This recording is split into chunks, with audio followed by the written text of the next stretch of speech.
Saya masih menyambung firman Tuhan, tema yang sudah disampaikan sejak tanggal 21 April yang lalu.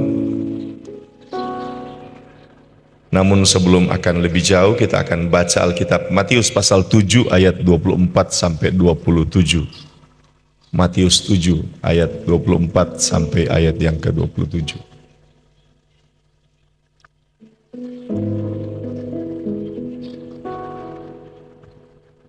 Dengan kasih dan hormat kita berdiri. Matius 7 ayat 24 sampai 27. Kita akan baca bersama ayat-ayat ini dalam nama Tuhan Yesus Kristus. 2, 3. Setiap orang yang mendengar perkataanku ini dan melakukannya, ia sama dengan orang yang bijaksana, yang mendirikan rumahnya di atas batu. Kemudian turunlah hujan dan datanglah banjir, lalu angin melanda rumah itu. Tetapi rumah itu tidak rubuh sebab didirikan di atas batu. Tetapi setiap orang yang mendengar perkataanku ini dan tidak melakukannya, ia sama dengan orang yang bodoh yang mendirikan rumahnya di atas pasir. Kemudian turunlah hujan dan datanglah banjir, lalu angin melanda rumah itu, sehingga rubuhlah rumah itu dan hebatlah kerusakannya. Puji Tuhan, disilakan duduk. Haleluya, puji Tuhan. Tuhan Yesus sangat baik. Tanggal 21 April yang lalu saya khotbah dengan mengajak kita untuk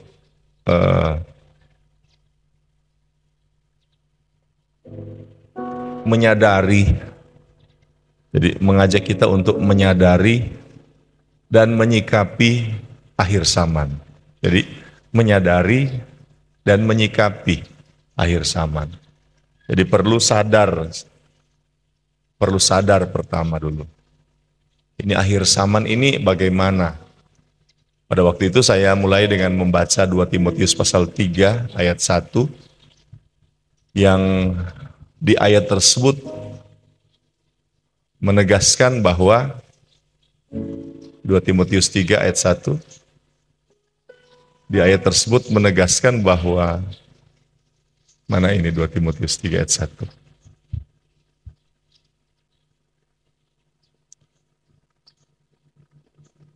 2 Timotius 3 ayat 1.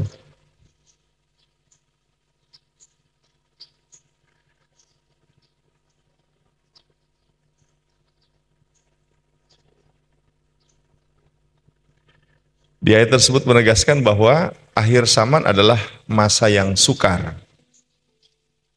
Jadi nanti tim multimedia sangat peka ya, sangat perhatikan. Memang saudara-saudara, tempat kita dengan ruang multimedia itu dipisahkan oleh dipisahkan oleh ruangan, sehingga kadangkala mereka tidak bisa dengar dengan baik. Jadi bukan karena mereka tidak perhatikan kadangkala, tapi karena situasi. Semoga kalau kita bangun gereja, ruang multimedia lebih memudahkan mereka untuk mendengar khotbah dari pengkhotbah. Jadi Bapak Ibu Saudara sekalian yang diberkati Tuhan, ini situasi akhir zaman. Pada hari-hari terakhir akan datang masa yang sukar. Nah, kata sukar ini artinya berbahaya, bukan hanya masalah sukar, tetapi berbahaya. Dan berbahaya ini berbahaya untuk apa? Untuk siapa? Ya, berbahaya untuk iman saya dan saudara. Nah, di masa yang sukar ini kita akan alami 5K. Waktu itu saya sedikit banyak menyampaikan tentang 5K ini di masa yang sukar ini. Jadi ada 5K, ada situasi 5K yang akan dialami. Yang pertama, kita akan alami situasi yang sulit karena krisis-krisis muncul, krisis ekonomi, krisis kesehatan, krisis alam. Kita di sini puji Tuhan baru ada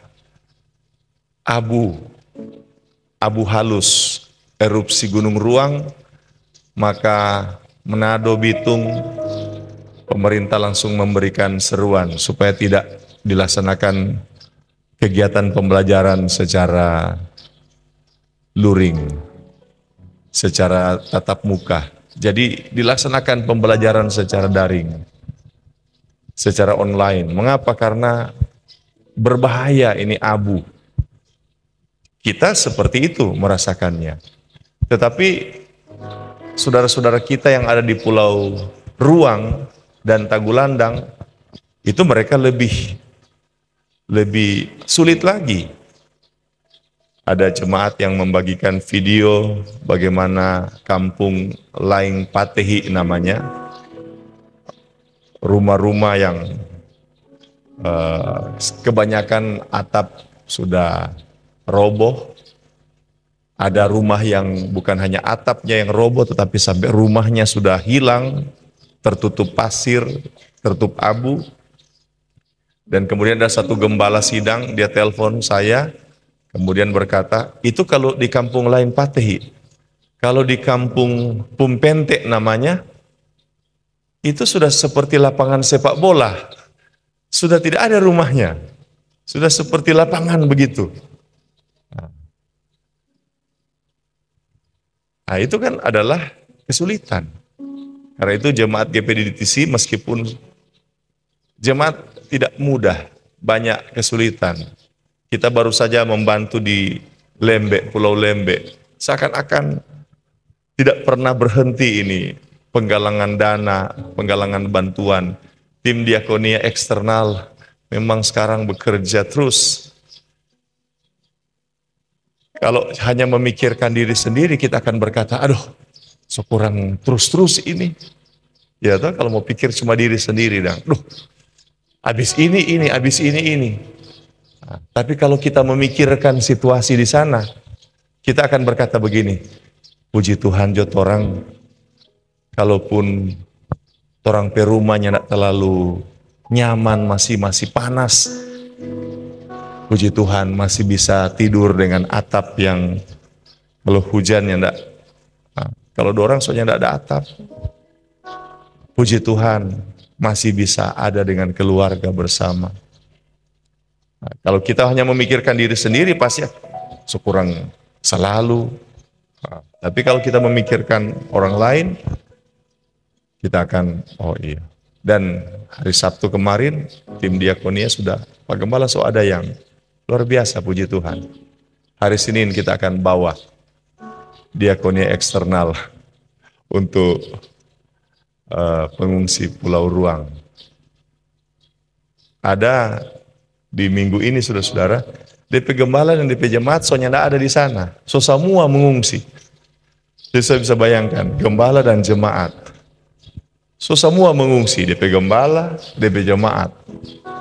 Puluhan orang, ada 44 jemaat, semua satu jemaat mengungsi. Nah, puji Tuhan. Kalau orang semua di sini masih semua karena anugerah Tuhan. Haleluya. Ini kesulitan. Kemudian apa? Kemajuan. Jadi bukan hanya kesulitan yang berbahaya, kemajuan. Kesulitan bisa membuat orang tinggalkan Tuhan. Kesulitan bisa membuat orang kecewa. Ada orang kecewa karena kesulitan. Aduh, so setia hidup masih sangat sulit. Dia tinggalkan Tuhan. Keluarga Naomi di Bethlehem, karena kelaparan mereka tinggalkan Kanaan, tanah perjanjian, mereka pergi ke Moab. Kita harus hati-hati dengan kesulitan. Kemudian kemajuan. Kemajuan ini bisa membuat orang apa? Membuat orang tidak mengandalkan Tuhan. Kenikmatan bisa membuat orang tidak setia kepada Tuhan. Kedurhakaan, kesesatan. 5K ini adalah situasi di akhir zaman yang membahayakan iman anak Tuhan. Nah, anak-anak Tuhan harus sadar tentang situasi ini. Kalau kita tidak sadar, saudara-saudara, kita bisa kehilangan iman tanpa sadar. Jadi kita harus menyadari situasi ini. Dan kemudian setelah kita menyadari situasi ini, saudara-saudara, maka kita harus menyikapi. Jadi yang pertama kita menyadari, oh ini situasinya tidak mudah ini. Kesulitan, kemajuan, kenikmatan, kedurhakaan, kesesatan. bisa membuat saya kehilangan iman, bisa membuat saya akhirnya tidak lagi setia kepada Tuhan. Kehilangan iman itu bukan secara otomatis langsung, oh saya jadi ateis. Bukan, saudara-saudara. Kehilangan iman itu bahasa, ya saya agak lupa bahasa Yunani-nya, jadi lupa. Ini kata murtad, oh ya, apostasia. Ini kata murtad, yang apostasia itu, saudara-saudara, itu bukan ketika sulit langsung tinggalkan Tuhan, langsung kehilangan iman, langsung sudah. Karena masalah rumah tangga, saya jadi ateis misalnya. Karena kesulitan keuangan, saya jadi ateis. Karena sakit, saya jadi ateis. Tidak seperti itu, Bapak Ibu Saudara sekalian. Kesulitan-kesulitan itu membuat orang murtad. Murtad itu artinya begini, saudara-saudara. Ada kata metanoia. Metanoia itu artinya pertobatan. Pertobatan itu artinya begini. Orang yang tadinya sementara berjalan menuju ke neraka, dia mengalami pertobatan. Pertobatan itu artinya perubahan, perpalingan. Yang tadinya ke arah neraka misalnya, oh anggap juga ini neraka. Ke arah neraka, sekarang dia ke arah salib. Pas kan ada salib, masih belum angka ini. Nah, ke arah salib. Itu metanoia, itu pertobatan. Itu pertobatan. Tapi saudara-saudara, murtad itu adalah keadaan orang yang sementara berjalan ke arah salib ini. Karena 5K ini, akhirnya dia mulai mundur. Mulai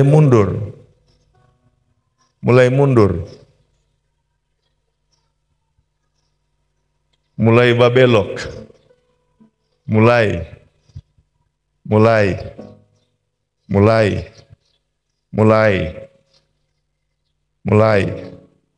sampai di batas. Ada batas, dia sudah tidak bisa berbalik lagi. Itu murtad. Sampai di batas, dia sudah tidak bisa berbalik lagi. Dia sudah tidak mau berbalik lagi. Dan sudah tidak ada kesempatan berbalik lagi. Itu murtad. Jadi ketika dia mundur di sini, saudara-saudara, itu belum murtad. Tetapi dia mulai merasa kecewa. Dan dia pelihara kecewanya.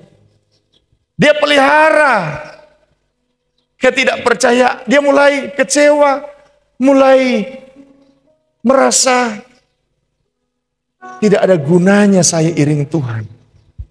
Tidak ada gunanya saya setia. Tidak ada gunanya saya melayani. Tidak ada gunanya saya mengiring Tuhan. Dia mulai diam, vakum. Dia mulai pasif. Dia yang tadinya setia, yang tadinya kehidupannya, hari-harinya, waktunya, tenaganya dipenuhi dengan tindakan-tindakan untuk menyenangkan Tuhan. Dia mulai vakum. Dia mulai pasif. Dia mulai tidak peduli. Dan dia mulai lambat laun, dia mulai menjauh dari Tuhan. Tidak otomatis. Tidak otomatis. Kita perlu menyadari hal ini.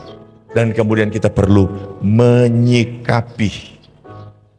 Kita perlu punya sikap yang tepat. Pada tanggal 21 April yang lalu di ibadah raya pertama saya katakan sikap yang pertama menghadapi situasi ini adalah kita harus terus mengandalkan Tuhan. Tidak ada satu orang Kristen yang mampu dengan kekuatan sendiri menghadapi 5K ini. Apakah engkau orang Kristen yang sudah lama iring Tuhan? Apakah engkau orang Kristen yang punya jabatan-jabatan dalam pelayanan? Apakah engkau orang Kristen yang punya pengetahuan teologi? Kita semua, kalau dengan kekuatan kita sendiri, kita tidak mungkin bisa menang dengan 5K ini. Orang yang punya andalan intelektual, justru iblis bisa pakai inteleknya untuk menjauhkan dia dari Tuhan. Orang yang mengandalkan kerohaniannya, saya mau sampaikan ini, justru iblis bisa pakai kerohaniannya. Untuk apa? Untuk membawa dia jauh dari Tuhan. Bagaimana itu Pak Gembala? Iya. Karena itu kita harus mengandalkan Tuhan. Haleluya. Hari ini saudara-saudara, saya mau bawa kita untuk menyikapi sikap yang kedua. Tadi kita sudah baca Matius pasal 7 ayat 24 sampai 27. Kita munculkan lagi Matius pasal 7 itu. Matius pasal 7, setiap orang yang mendengar perkataanku ini dan melakukannya, ia sama dengan orang yang bijaksana yang mendirikan rumahnya di atas batu. Sikap yang kedua adalah melakukan firman. Katakan samping kiri kanan, melakukan firman. Sebab orang yang tidak bijaksana itu bukan orang yang tidak tahu firman. Orang ini dengar firman, mendengar perkataan Yesus. Dalam ayat yang ke-26, coba lihat ayat 26.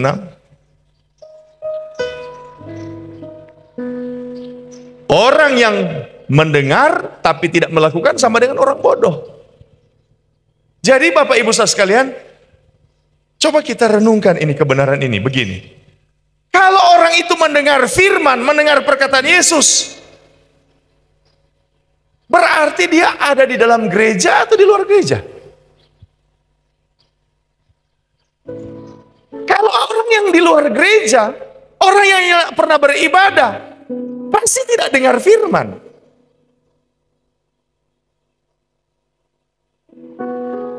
Tetapi orang yang dengar firman, akal sehat kita akan membuat kita menarik kesimpulan. Kalau ini orang dengar firman, pasti dia orang gereja. Pasti dia orang gereja. Dan saudara-saudara, kalau saya jadi pendeta,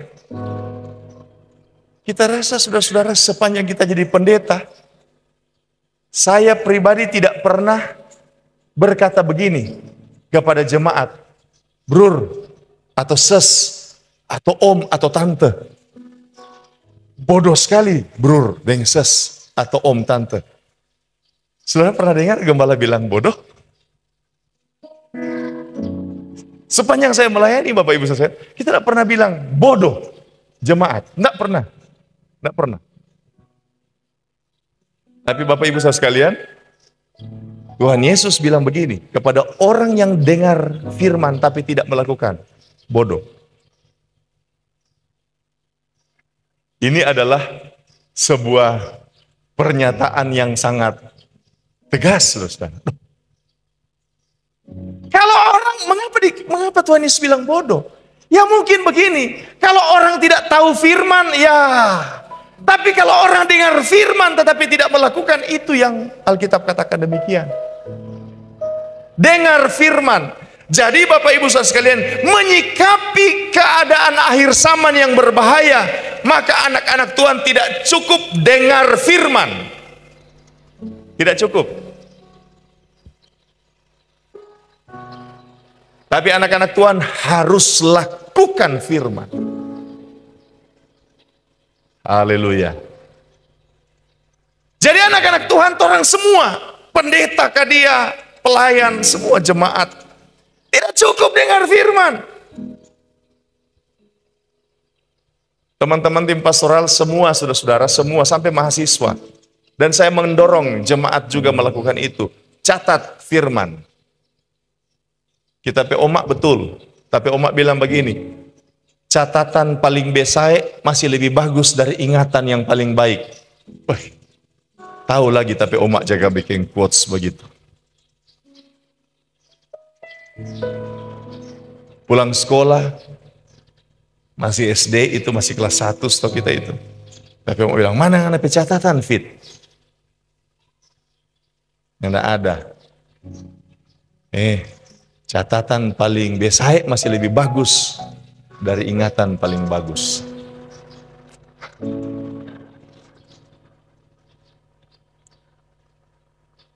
Jadi kalau saudara-saudara lihat misalnya saya sementara ibadah begitu, kemudian buka handphone, kemudian menulis, itu bukan karena babalas WA.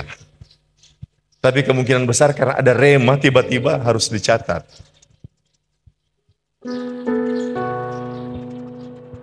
Tapi ternyata mencatat firman tidak cukup.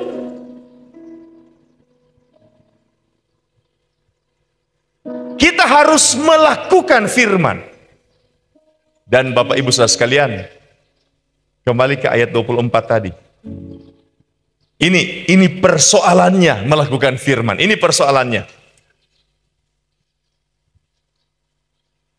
Setiap orang yang mendengar perkataanku ini dan melakukannya, ia sama dengan orang yang bijaksana yang mendirikan rumahnya di atas batu. Saya dengar khotbah ini dari Pendeta Bram pertama kali di fellowship di STT. Beliau khotbah ini. Dan saya katakan, ini khotbah ini Om Bram harus disampaikan ke jemaat. Sebab khotbah ini memberkati. Kemudian saya coba lihat, mendirikan rumah di atas batu.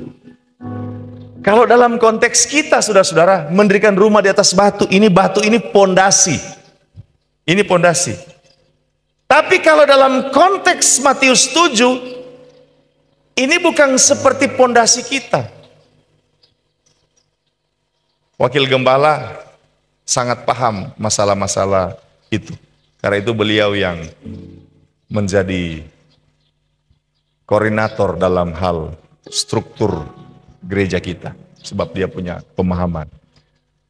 Waktu di Dua Saudara, kita tanya, Bro Dev, mau pakai pondasi ini? Bro Dev bilang, sudah aja Pak Gembala. Nggak usah pakai pondasi. Kan begitu Bro Dev? Orang cuma pakai slope. Jadi slope itu sama dengan ring balok kemarin itu di pasir. Oh, nggak pakai pondasi, sudah. Cakar ayam, kemudian slope. Orang ke gereja juga nggak pakai pondasi. Sebagian besarnya pakai pondasi, pakai slope ya. Nah. Tetapi rumah-rumah pada umumnya pakai pondasi. Slope itu mengganti pondasi ya, Bro Dev, mengganti pondasi supaya bangunannya tidak labil ya. Konteks Matius 7 ini, rumah yang didirikan di atas batu itu begini saudara-saudara.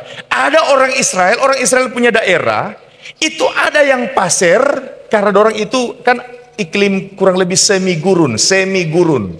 Jadi mau bilang gurun bukan, mau bilang jadi semi dong saudara-saudara. Pasir, banyak daerah pasir. Ada daerah yang subur, tetapi sebagian besar Israel itu pasir. Tetapi selain pasir, ada daerah berbatu-batu. Bebatuan. Kalau mau cari gampang bikin rumah di pasir. Sorata DP tanah, sorata. Kalau mau bikin fondasi gampang, mau gale. Pasir no. Rata. Rata-rata pasir rata, saudara-saudara. Kalau mau gale fondasi gampang, pasir gampang sekali mau gale. Cuma perlu skop, orang bisa gale. Tapi kalau rumah bikin di atas batu, ini batu. Apa DP nama kota itu? Petra. Saudara-saudara, itu rumah di batu. Di Pahat. Beberapa waktu lalu saya lihat, saya tunjuk di Tiongkok, saudara-saudara. Wah, itu rumah lagi di batu. Jarang mau dapat batu rata 12x24, jarang. Batu itu, wah. Nah sekarang rumah di batu berarti mau bikin rata, baru mau bikin rata, saudara-saudara. Kalau sekarang ada apa DP nama? Jackhammer. Boleh kasih ancor tuh batu. Mengapa? Karena dia gabungan dari dua bapak, Jack dan Hammer.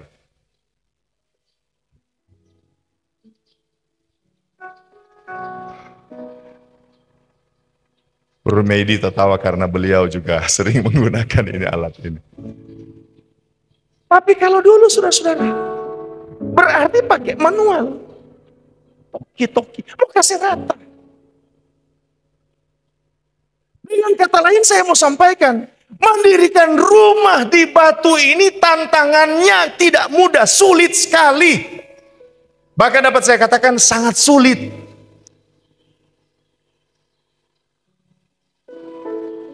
Kenapa tuh orang dah bikin rumah di pasir? So tabisan. So gunting pita. Kenapa tuh orang dah bikin rumah di batu, saudara-saudara? Masih sementara ada berhenti karena soba tomat TP tangan. Belum kelar dah kasih rata. Dia bikin rumah di pasir, oh saudara palia. Waduh, memang. So katuk tabisan. Dia mungkin haga-haga tuh yang bikin rumah di atas batu. Bro, belum kelar.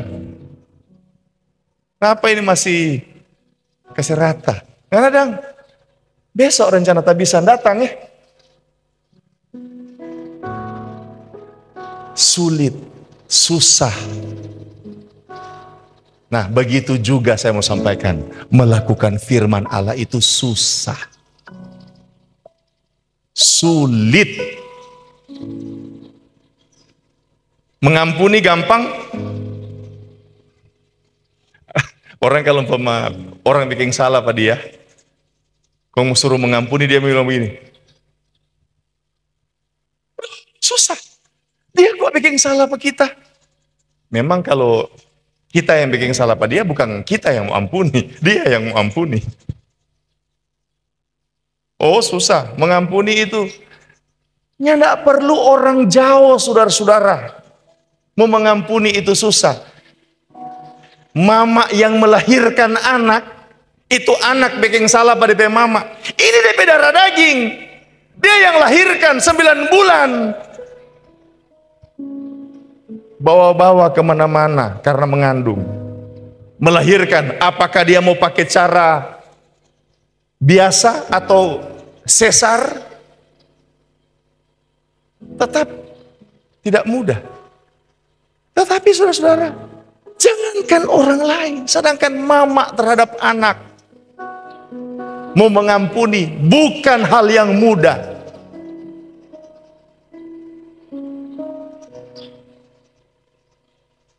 Nggak usah orang lain dalam rumah, Jonya nggak gampang itu mengampuni. Itu firman.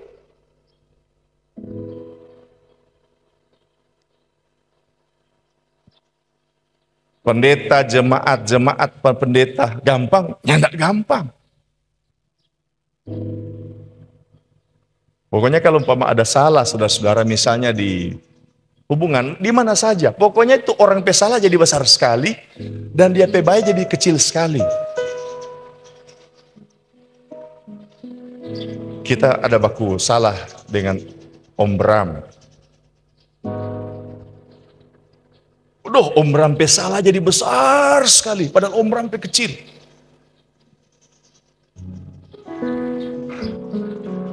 Om Bram salah jadi besar sekali, padahal saudara-saudara, pendeta Sibarani Halawa, dia sudah bersama-sama dengan saya ketika masih di Two Brothers, 2 saudara. Sudah tahu STT RMK waktu masih di 2 saudara? DP mahasiswa berapa tahu? DP mahasiswa 3 laki-laki dan lain perempuan. Ada tapi cuma 12 tahu ya Om Bram? 3 laki-laki. Laki-laki pertama kagak hilang, saudara. Tinggal 2. Laki-laki kedua tiba-tiba hilang lagi. Tinggal 1.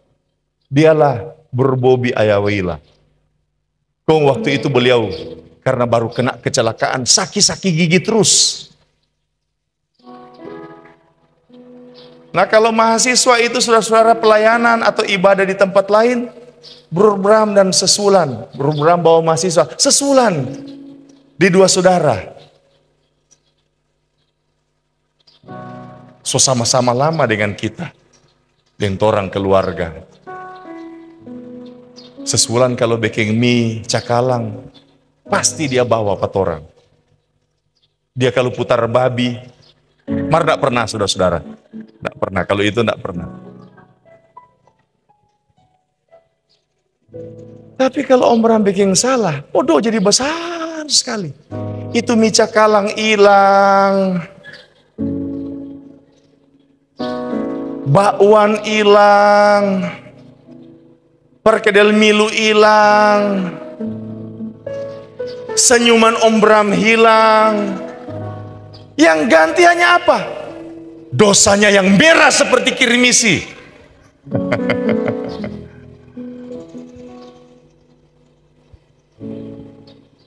Ajarilah kami ini saling mengasihi. Ajarilah kami ini saling mengampuni. Ajarilah kami ini kasih-Mu ya Tuhan, kasih-Mu kudus tiada batasnya. Oh, hilang semua. Dosa merah seperti kirmisi, merah seperti kain kesumban. Melakukan firman Tuhan tidak mudah, Bapak Ibu saudara sekalian. Tapi tahukah, orang bijak biar susah. Mengapa disebut bijak? Karena orang bijaknya tidak cuma berpikir sekarang, berpikir nanti. Itu maksudnya. Orang bijak tidak dikuasai pikirannya untuk kesenangan sesaat, untuk kenikmatan sesaat, untuk kebahagiaan sesaat, untuk keuntungan hari ini. Bapak Ibu saudara sekalian, mana lebih enak? Hari Minggu itu, hari Senin sampai Sabtu lelah kerja. Saya lihat kalau tukang di tempat kami bekerja, baik di SGS, di DTC, RMK, hari Senin sampai Sabtu kerja banting tulang, betul banting tulang. Sedangkan bas ada DP waktu masuk jam 8, selesai jam 5. Banting tulang. Hari Minggu, ini komang hari Frey. Tanggal merah. Tanggal merah itu artinya tidur. Iya, holiday. Bayangkan kok itu holiday jadi libur, no. Holy, holy, libur, libur. Liburlah Tuhan. Begitu. Holy is the Lord. Nggak mungkin, masa holy libur?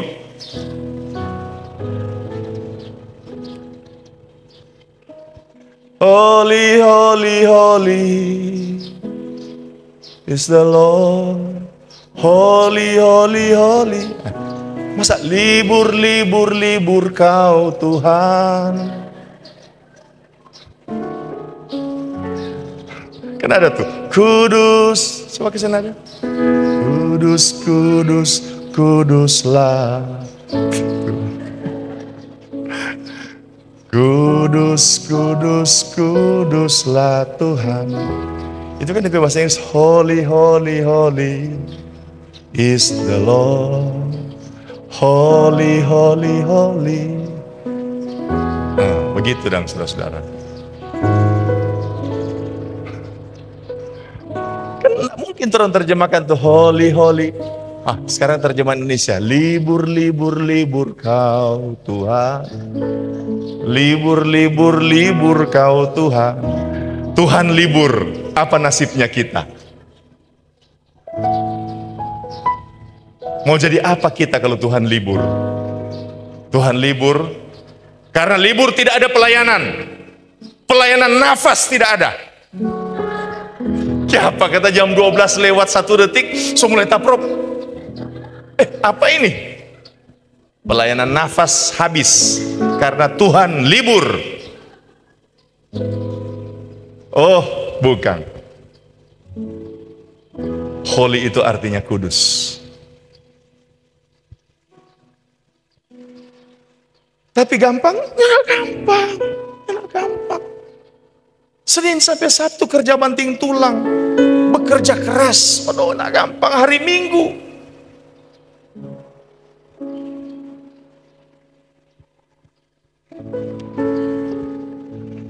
Melayani tidak gampang. Melayani gampang? Tidak gampang.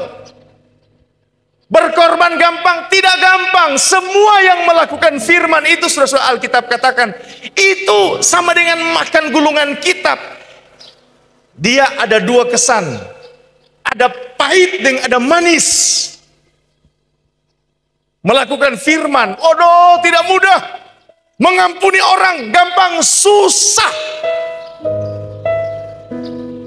Berkorban gampang, susah.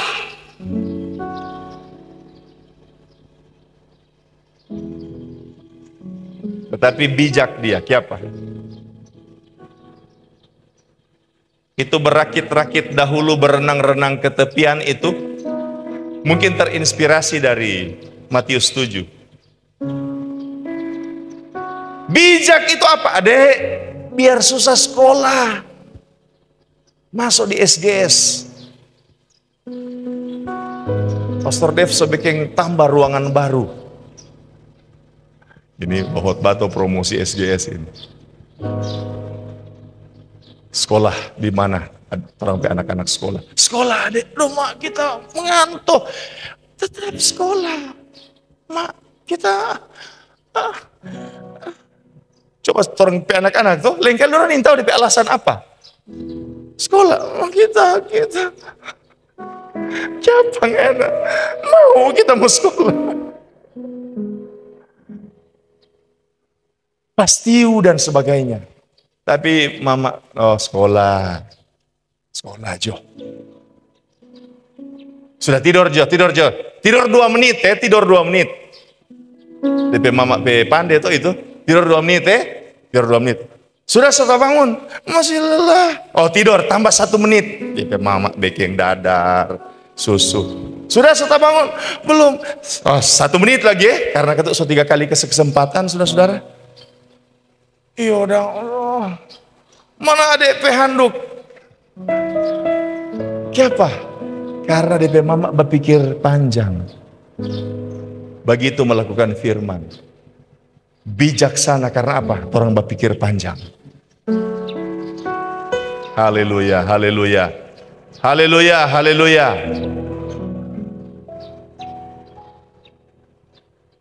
Kesulitan-kesulitan yang kita akan alami, yang kita akan hadapi, yang akan kita perjuangkan ketika kita melakukan firman.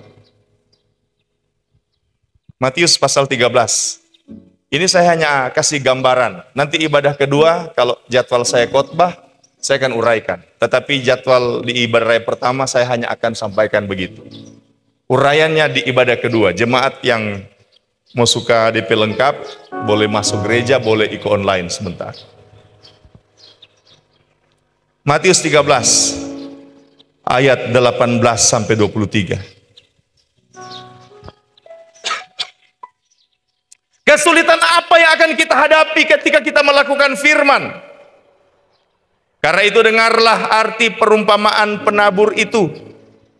Kepada setiap orang yang mendengar firman tentang kerajaan sorga tetapi tidak mengertinya, datanglah si jahat dan merampas yang ditaburkan dalam hati orang itu. Itulah benih yang ditaburkan di pinggir jalan. Benih yang ditaburkan di tanah yang berbatu-batu ialah orang yang mendengar firman itu dan segera menerimanya dengan gembira. Tetapi ia tidak berakar dan tahan sebentar saja. Apabila datang penindasan atau penganiayaan karena firman itu, orang itu pun segera murtad. Yang ditaburkan di tengah semak duri ialah orang yang mendengar firman itu, lalu kekhawatiran dunia ini dan tipu daya kekayaan menghimpit firman itu sehingga tidak berbuah. Yang ditaburkan di tanah yang baik ialah orang yang mendengar firman itu dan mengerti. Dan karena itu ia berbuah, ada yang 100 kali lipat, ada yang 60 kali lipat, dan ada yang 30 kali lipat. Tuhan Yesus menyampaikan, saudara-saudara, menguraikan. Kurang lebih ada tiga. Kurang lebih ada tiga penyebab yang membuat lakukan firman itu sulit, susah. Saya tidak akan uraikan ya, saya hanya akan menyebutkan dan memberi gambaran sedikit. Tiga penyebab kesulitan orang lakukan firman. Yang pertama, karena ada faktor iblis.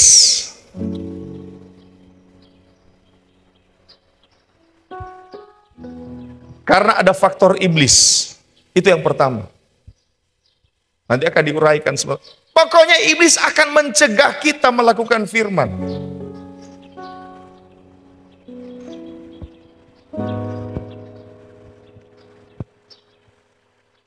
Iblis akan berusaha untuk mencegah kita melakukan firman. Dia akan berusaha menghalangi kita untuk lakukan firman.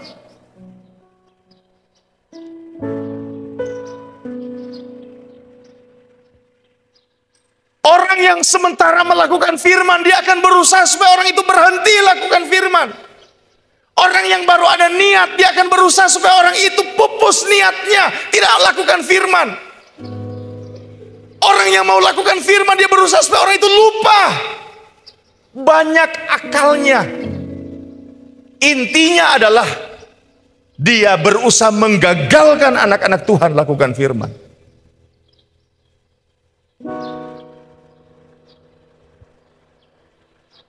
Dia akan berusaha sedapat mungkin supaya anak-anak Tuhan itu akhirnya lalai, tidak mau. Dia akan memberikan segala macam alasan yang sangat rasional kepada kita supaya kita tidak lakukan firman.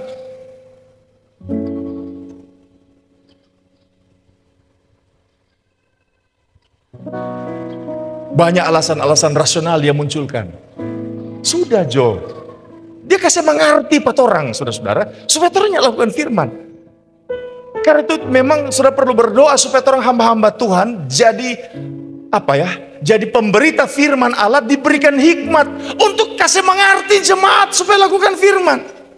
Sebab ada peperangan di sini, peperangan rohani. Iblis akan berusaha untuk kasih mengerti anak-anak Tuhan, kasih mengerti, kasih alasan yang sangat rasional supaya anak-anak Tuhan punya alasan tidak lakukan firman.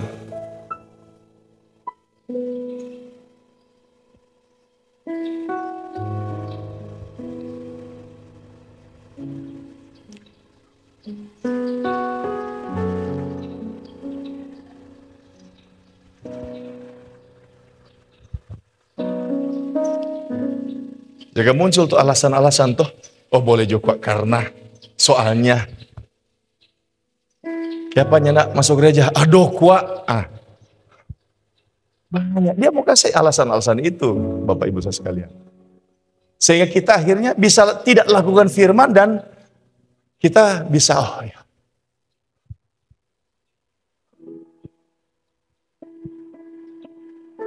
mengampuni pada dia. Ngana selalu. Setiap kali salah, ngana yang kasih ampun. Sekarang komang dia. Masalahnya dia ini, Pak dia ini, misalnya kalau mama kita dengan istri, dengan ibu gembala, suami istri. So 7 kali, coba hitung-hitung Pak. Ini bermain di pikiran semua ini saudara. So 7 kali. Setiap kali ada masalah ngana tuh kasih ampun. Sekarang kemang dia. Itu setan bilang Pak pesas. Sebab dia suka jaga mengampuni Pak kita. Hukum kita, setan bisa begini. Ngana kan kepala rumah tangga. So ganti dengan tuh mau datang pada dia. Dia istri. Dia tuh mau datang pangana. Iyo Kang. Terima kasih atas nasihatnya. Tuhan memberkati.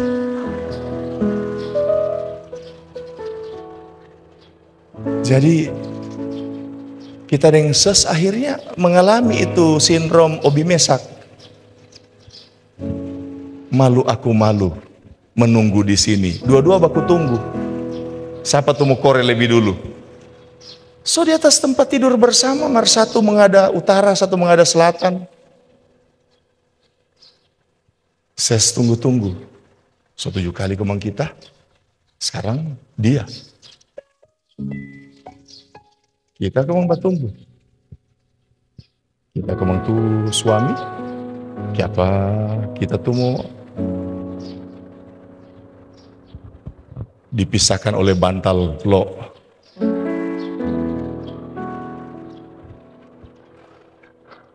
Dan kadang-kala malaikat waktu itu saudara-saudara nak jaga babise. Sebenarnya kok kalau misalnya waktu itu juga kong Tuhan tunjukkan malaikat Gabriel sama dia datang Pak Maria. Lalu datanglah malaikat Gabriel dan berkata, hai suami istri, mengapa kalian berkuat-kuatan?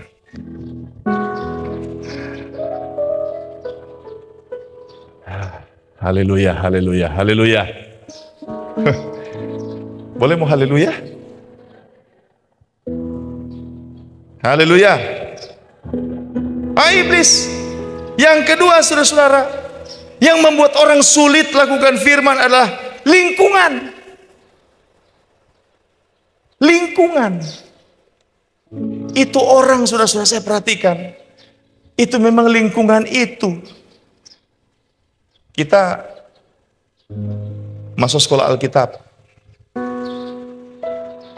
Mari kita berteman, kalau mau dengar ini, dia paling cuma mau tertawa. Nyanak masalah, cuma kita nyanak mau bilang DP nama. Masuk sekolah Alkitab. Laki-laki gagah, badan bagus. Baru masuk, kan ada lihat tapi ember. Gimana apa bicara begitu? Rupanya ada benih-benih LGBT. Aduh, pada fitnah. Tangkung titre.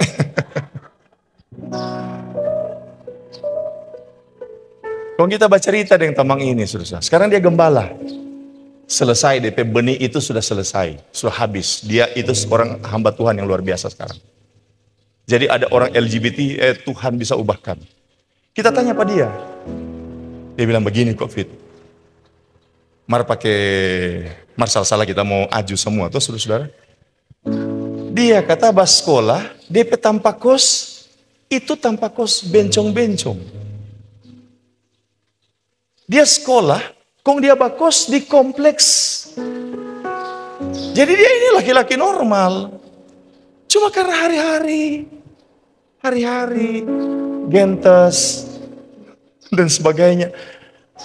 Akhirnya setelah lulus, bukan cuma lulus SMA dia, lulus sertifikat. Dia masuk sekolah Alkitab, begitu sudah. Aduh, kita bilang, bro, puji Tuhan dia selesai sekolah Alkitab, memang Tuhan ubahkan. Ini lingkungan. Saya tidak akan uraikan panjang lebar ya. Yang ketiga, saudara-saudara, kesulitan karena diri sendiri, khawatir itu diri. Tipu daya kekayaan tidak akan bisa menipu kalau orang itu tidak punya nafsu cinta uang. Uang tidak salah. Dari pelayan musik dorang punya kerinduan. Gembala torang ini kok suka mau kumpul kasihan dorang mau beli peralatan. Ini luar biasa ini pemain musik ini, koordinator musik dan semua anggota. Karena lengkali kasihan itu mic solder iblis boleh pakai, kasih goyang tuh solder, akhirnya kasihan tuh singer semua nyanyi holy nya dapat dengar. Karena apa? Soalnya dapat suara. Jadi dorang kata mau apa? Uang itu penting. Sebagai gembala bersama dengan teman-teman tim pastoral berusaha keras bagaimana torang pembangunan, tetapi torang pedana ada, kemudian tidak memberatkan toko yang kasih berkat patorang kasih karunia patorang supaya bisa jalan. Itu semua perlu uang. Dan jemaat kasihan meskipun nak gampang dulu kasihan kalau umpama dari mana-mana ada doi jaga sisa, anak-anak boleh mau pakai beli coki-coki. Sekarang masuk kotak komitmen. Mak, kita jual 5.000 masuk kotak komitmen. Mau beli coki-coki dong. Jangan dulu. Itu uang penting sekali. Oh, kemarin bapak-bapak GPDDTC kerja bakti, dibantu oleh ser-ser senior-senior di RMK. Wah, luar biasa. Dan saudara tahu, kami disupport dengan konsumsi. Konsumsi yang mempermalukan kami, bapak-bapak. Orang Sokanyang tuh konsumsi masih berdatangan. Sehingga bapak-bapak dari Itikat Hati berjanji minggu depan mau kerja bakti lagi. Haleluya bapak-bapak. Siapa berjanji kemarin sekarang soalnya ada haleluya. Oh luar biasa. Itu semua uang. Itu semua uang.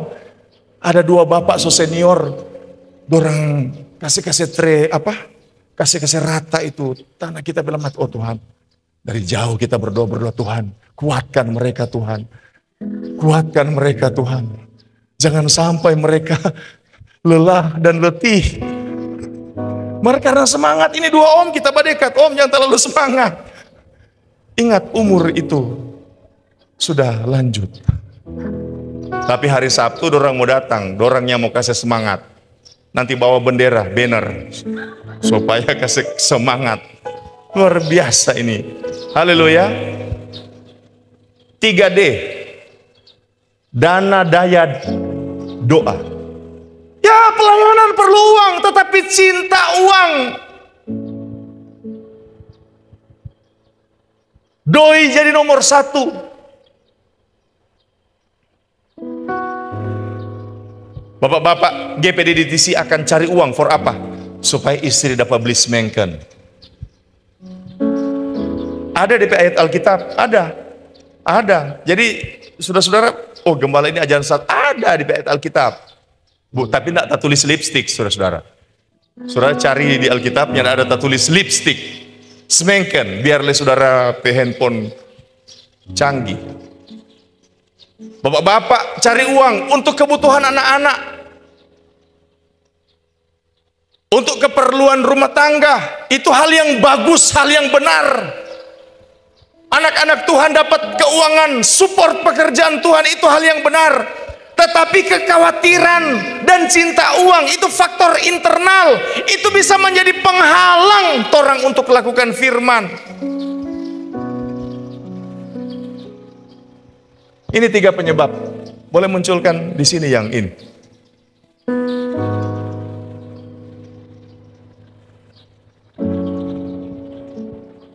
Mungkin ini faktor diri sendiri yang terakhir. Ini 3.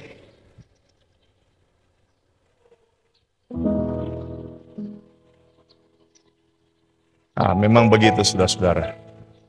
Ini masih ada, cuman mata kita yang belum bisa melihat dengan baik. Papa sementara edit. Ya, ada 3 penyebab sehingga melakukan firman Allah sulit. Faktor iblis, faktor lingkungan, dan faktor diri sendiri. Uraiannya sebentar malam.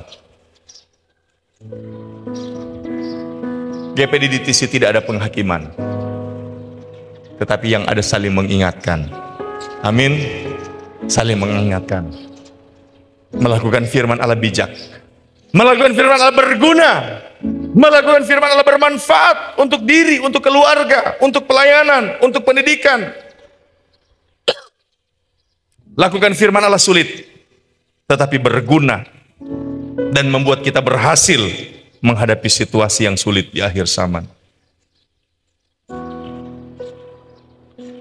Biar kita akan selalu menjadi pelaku firman. Haleluya. Melakukan firman Allah kadangkala mengapa? Apakah benar? Apakah janji firman Allah dapat dipertanggungjawabkan? Apakah janji firman Allah ya dan amin? Ada kalanya saudara-saudara ketika melihat pengetahuan, membaca, melihat segala sesuatu, Kemudian mereka di pengetahuan itu muncul bumi itu dari jutaan tahun lampau, miliaran tahun lampau. Kemudian begini, kemudian begini, kemudian begini. Mungkin muncul di pikiran kita, apakah Tuhan pencipta? Kemudian manusia sesudah kematian mau kemana? Apakah ada kehidupan kekal? Dan sebagainya, muncul setiap pertimbangan. Tetapi saudara-saudara, mengapa gereja kita bahkan rata-rata orang Kristen melakukan perjamuan Tuhan? Ini menjadi dasar kita melakukan firman. Mengapa? Karena firman Allah ya dan amin. Tuhan Yesus mati, Tuhan Yesus dikuburkan, tetapi Tuhan Yesus bilang, aku akan bangkit. Artinya apa? Apa yang Tuhan firmankan pasti digenapi. Tuhan Yesus bangkit. Dan kemudian Tuhan Yesus naik ke sorga. Itu artinya apa? Apa yang saya janjikan bahwa ada kehidupan kekal, itu benar ya dan amin. Itu menjadi dasar bagi kita semua untuk menjadi pelaku firman Allah. Bukan hanya karena persoalan dunia, tetapi karena persoalan kekekalan. Dan saat ini kita akan masuk dalam perjamuan Tuhan. Haleluya, puji Tuhan.